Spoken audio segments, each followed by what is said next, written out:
Si Kurapika, ang huling miyembro ng Kurta Clan, ay nagtalaga ng kanyang buhay sa pagigandi laban sa Phantom Troop, ang grupo na responsable sa pagpatay sa kanyang buong lahi. Sa kanyang masiding galit at determinasyon, nag-ensayo siya at nag-develop ng kanyang mga kasanayan sa Nen, partikular ang paggamit ng kanyang chain jail. Isang kasangkapang kaya magparalisa ng sino mang miyembro ng Phantom Troop. Ngunit paano nga ba nagkaroon ng kontrol si Kurapika sa buong Phantom Troop kung paano niya ginagamit ang kanyang chains upang pamunuan at manipulahin ang grupo? Tapos ang tragedy sa kanyang clan, naghanap si Kurapika ng paraan upang lumakas at makapagiganti. Sa tulong ng mga espesyal na kasanayan sa Nen, partikular ang kanyang pagiging conjurer at specialist, nagawa niyang likhain ang mga chains na may kakayang magparalisa at magmanipula ng mga biktima. Ang chain jail ay eksklusibong epektibo lamang sa mga miyembro ng Phantom Troop at may automatic judgment na nagpipresenta ng immediate consequence kung magtangka ang target na tumakas o lumaban. Sa pamamagitan ng chain jail, nakontrol na ni Kurapika ang ilang miyembro ng Phantom Troop. Sa bawat pagkakataon na magtagumpay niyang nahuhuli ang isang miyembro, pinipilit niya itong sundin ng kanyang mga utos kapalit ng kanilang kaligtasan. Ang bawat isa sa mga ito ay may implanted na pangako na hindi sila lalaban at pagtatraidor. Kung hindi, ay mararanasan nila ang matinding parusa.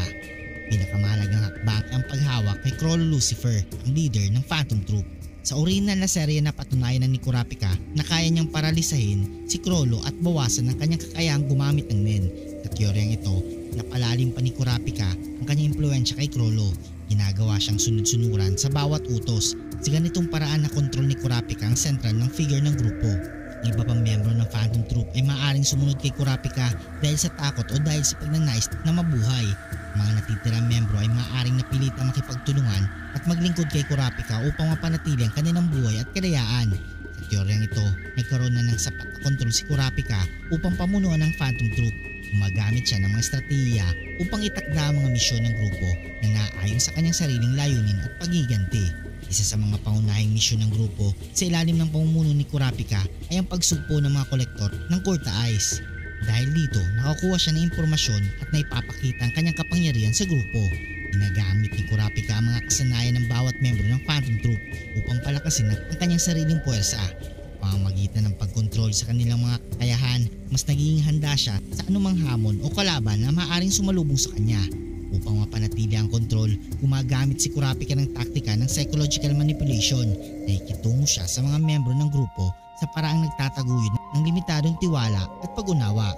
Ngunit laging may nakaambang banta ng chain jail kung sakaling magtangka silang magtaksil. Ang teoryang ito ay nagpapakita ng isang posibleng senaryo kung saan si Kurapika ay nagtagumpay sa kanyang layunin na makontrol ang buong Phantom Troop. Sa pamamagitan ng kanyang dedikasyon, masusing plano at kapangyarihan sa Nen, nagawa niyang isakatuparan ang kanyang pagiganti at gamitin ang grupong itaguyod ang kanyang sariling mga adhikain. Ang tagumpay ni Kurapika sa kontrol ng Phantom Troop ay nagpapakita ng kanyang matinding determinasyon at katalinuhan na siyang nagtulak sa kanya upang magtagumpay sa kanyang misyon. Sa ganitong paraan, maaari nating makita si Kurapika hindi lamang bilang isang Avenger kundi bilang isang mastermind na kaya manipulahin ang mga pinakamapanganib na kriminal sa mundo ng Hunter x Hunter. Kung nagustuhan mong video ito, huwag niyong kalimutang mag-like at subscribe and hit the notification bell button para updated kayo palagi sa ating video. Maraming salamat.